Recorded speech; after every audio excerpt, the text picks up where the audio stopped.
I was in Spain, now I'm back.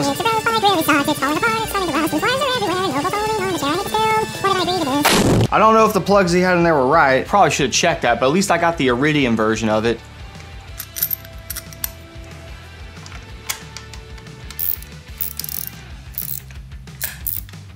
Another thing Mr. Brahs told me to do was just to remove the quick shifter. These things are just daisy chained kind of in here. This is actually the wire from the bike that plugged into it. This just daisy chains in between it and interrupts the signal. I think he likes it, but he says it's not working right, and I just think he doesn't want to mess with it right now. It's an easy reinstall if you want to get another one. I know he likes doing that track stuff. It's certainly useful at a track, because I just found out riding the BMW S1000RR on a track. I don't think that video's up yet. That quick shifter is like super helpful. Cleans it up a bit. The front brakes. Mr. Brahs has been taking this thing to the track now, and these split caliper Takaku-Kikus, whatever these are apparently garbage. Nobody likes them. Now, the go-to move for most people is to get the mono blocks off of an R6 or R1. Somehow, he got his hands on some brakes off an S1000RR, and he wants me to see if these will fit. Don't think they will. Take this bolt. Just kind of finger mark it right here. That's about how deep it sits in there. So the bolts are much too long. If nothing, you probably would need a spacer at minimum, but I'm still thinking this whole thing is offset a little bit. I could be wrong, let's find out. And just as I thought, one thing if we got some spacers, right, it's no big deal, but do you see how offset it is? Yeah, the bolt pattern's not even quite the same either. This one's slightly tighter. I'm not saying it's impossible, but it's not gonna be worth the effort. These are cool. You should hang on to these, Brahs. Stick them on a stunt bike, put them on the rear. They're not gonna work for this. Just send a message to the bro to get those mono blocks. In the meantime, I'm gonna reroute this cabling, because this is all wrong. Massive zip ties with giant, send yourself to the hospital.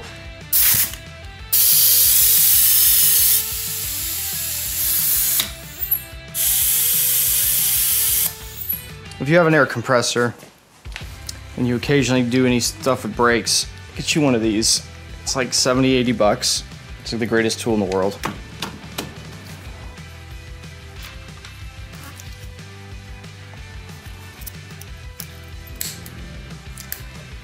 They give you these things, right? They're meant to be used. You don't have to do this. God, because look at that. We've got creased this line in here right now.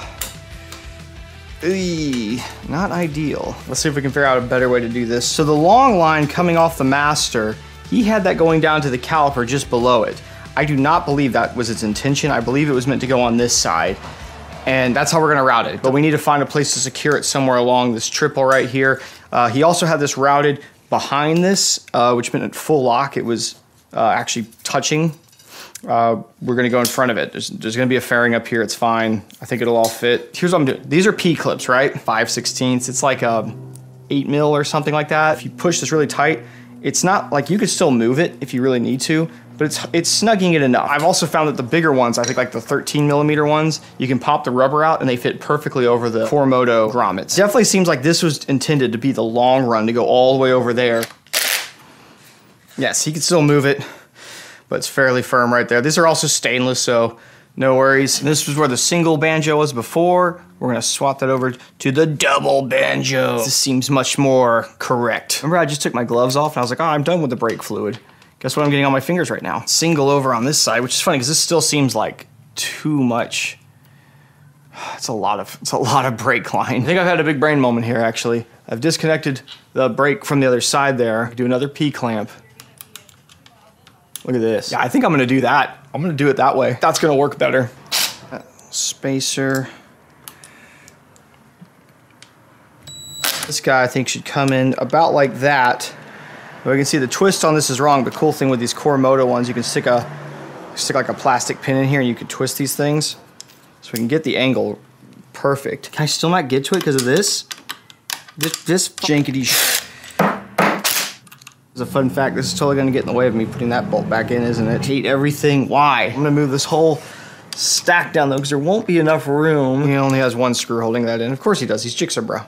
Why would he have more than one? I'd be incredibly impressed though if there's a pin in here actually holding this in place. That's all I need. One screw. Ride smart past the bike after all. And bro's like, no man, I like it. Like, here, shut up. You're gonna have it down there. I have the ability of adding that hole back in. Oh, there's multiple ones. Is there another one down here? Okay, I don't know who makes this kit. That's actually kind of dope. This has been one of those one step forward, two step back kind of day. Swing and a miss, swing and a miss. And I can tell you, this is one of the reasons too, like as a mechanic, like you really hate to work on something someone's already worked on, you know, like some half-finished project, because it's like you're stepping into a lot of unknowns. How much time have I already wasted on trying to fix this very simple thing? Okay, so I just ordered the fine thread double banjo bolt, so it'll work on this, but now possibly Gixxer Brahs, I've gotten through to him and he's like, order these mono blocks, but now he's talking about also maybe changing this. So I'm like, dude, please let me know. But in the meantime, I'm just taping it up here. Figure it out later. Moving on, because this is almost like we've made progress. It's kind of trying to defeat me a little bit, but I feel like we've done good until I remember what bolt's on right down there where I just hook these up to and I want to kill myself. I like being able to see. That's why I wear flying eyes when I ride my motorcycle. Flying eyes make sunglasses and prescription glasses that are designed to go under headsets or inside of a helmet. They're incredibly flexible and comfortable, easy to slide on into your helmet. But I want to upgrade. I want to get a set of glasses I can wear as my everyday glasses and as sunglasses and use on the motorcycle. But I know what you're thinking. Ordering glasses online is tricky. How do you know if they're going to fit right? How do you get the prescription done? How do I test them out? That's why they have this, the try-on kits. Pick out a set, they send them to your house, you can try them all on, see how they fit, see which ones you like best, and if you have a prescription, you can mark your pupils with the provided marker. You can do this yourself, but you'll probably screw it up, so get someone else to do it. They've got a video online that explains how it's done. It's not that hard. Of course, you can always use your local optometrist if you're not comfortable doing that yourself. Once you pick out a set you like, send them in, and they'll send you your new set of glasses right to your door. Be sure to check out the link in the description to get yourself your own set of flying eyes. Let's do something else. I don't feel like a complete defeated. I do have just tons of parts over here, so let's start installing things. I'm still waiting for the subframe, so that's fine.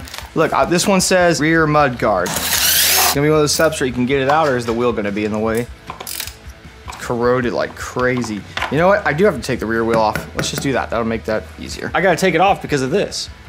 It's not the right size. How many times do you reckon you can reuse these things? Because I think to the Gixxer community, it's never ending, right? Look at that. See, we can do that. What was the point of it?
I'm not super convinced that any of this brake stuff is sitting really in the exact right way.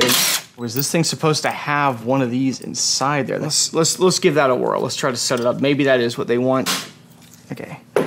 It does, it locks itself in, and this could supposed to slide a bit, so we could get this. That might be right. That might be actually how that's supposed to be. Definitely need to get some new pads here for this thing.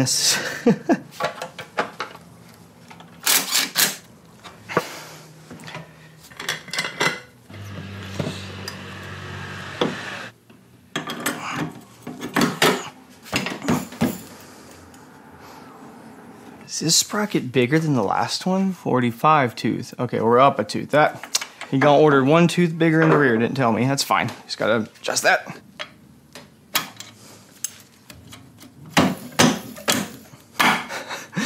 And we'll make it work.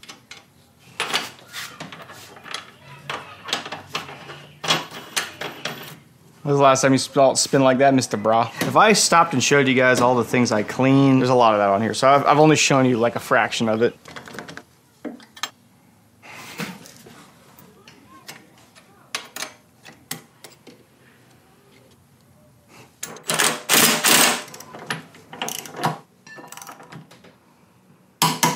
So you were crying about that gun. Oh, it put too much weight. Oh, the impact gonna break it. Get me on up to the Tractor Supply. Get me some bigger little pins here. Yeah, that's not gonna be big enough. Get some bigger ones. Look at this. He's got random wire right here that goes to nothing, and another one over here. And I just figured out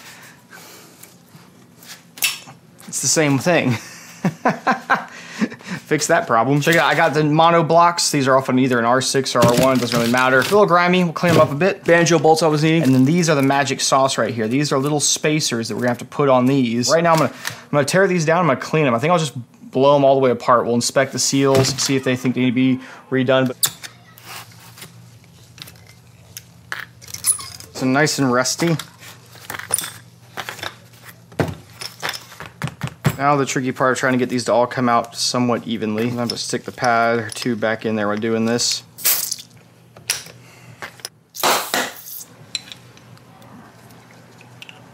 Oh, you were loose. Come on. Sometimes you can get kind of a seal with your glove.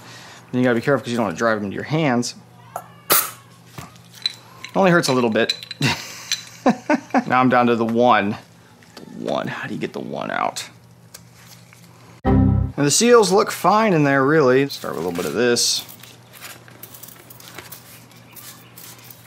I can feel y'all getting upset. Shh.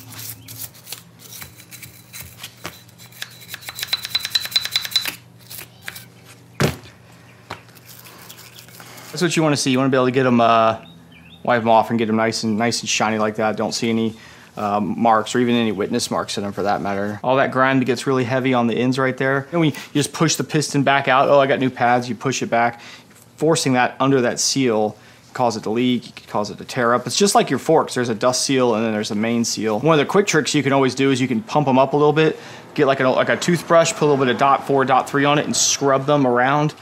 That way when you push them back, they should be clean, but keeping these nice and cleaned off, shouldn't have any brake drag. Everything should work much smoother and better. WD-40 will do a really good job of softening everything up and let us get out. Plus, once we re-hit this with brake cleaner, we'll blast it out with the air hose. All WD-40 residue will be gone, don't worry.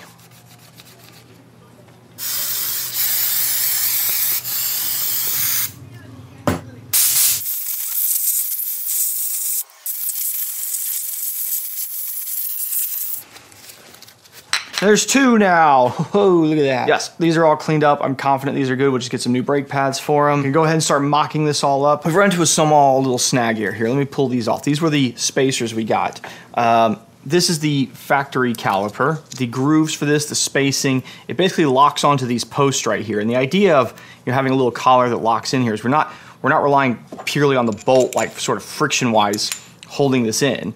I mean, this got a little bit of play in there, right? And so if you're relying on just the bolt and the pressure against it, it's not the most ideal. It's probably fine, but come on. Gixxer Brahs be braking from crazy speeds in Colorado. So when you take the other caliper here, if you didn't use anything, you just said, oh, I'm just gonna stick it up on here. It does line up, right? But you see there's a big gap in here. These dowels are not quite the same size as those ones and the spacing's a little off. So that's why we ordered these guys right here.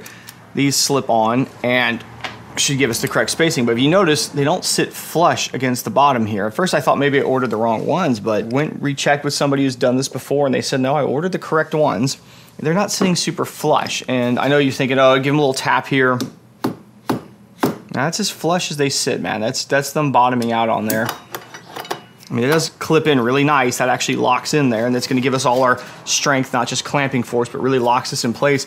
But everything's sitting a little high. There's that gap in there. And if we actually were to look at the pads, the entire pads are just out just a little bit this way. They need to come in just a tiny bit, about as much as the gap is on here. I asked the seller about it, and he's not responded. It's been a little over a day. The bro was like, just put washers in there. That's what everybody else does. I was like, dude, not the way you ride, man. Not on this bike. We need to do this the right way. For now, we'll have to move on. And this is the thing too. I know the updates on this bike sometimes come sort of slow to you guys, but it's not like I've just stopped working on it. There's a lot of stuff like this. I just, I see the comments, I see the Instagrams, I see the tags. What happened to Gixxer Brahs bike, dude? Did you give up on it? Like, no, I've been working on it. It's just I haven't stopped enough time to edit out a video. There's a lot of little things like that. There's a lot of little ordering of things, just trying to figure out what we need. We've been trying to get a subframe. A lot of little odds and ends like that. There's a lot of me tinkering with this, tinkering with that, trying to figure this stuff out. Don't show all that on camera. I don't stop to make a video just because it's a week or two has gone by. I'm like, well, I'm gonna wait till I got enough material. And the other thing too, you guys don't see a lot of why I'm telling you things here. All the little cleaning, removing corrosion, little things on here I've painted. There's a lot of that. So don't beat me up, man. I've also been just super busy. Been out of town a few times. I still got things I gotta do. Like I spent yesterday out here trying to figure out this thing, emailing about some other parts, asking somebody some other questions, it's like none of that even is filmed, and then I still have to take my kid to soccer practice because I'm a dad. I've got 2 kids, both in soccer. Very stressed as of lately. Been very hard. If you don't see a video, it doesn't mean I'm not working on it. Just, yeah. All right, no one wants to hear me crying though about that. Let me shove this to the side for now. Let's see what else we can do. I've got some pegs I could throw on there, which means I need to put those rear sets back on, which means I need to try to get this broken off bolt in the little shift linkage off. It's not like I have particularly great access to this, but maybe I'll go from the top.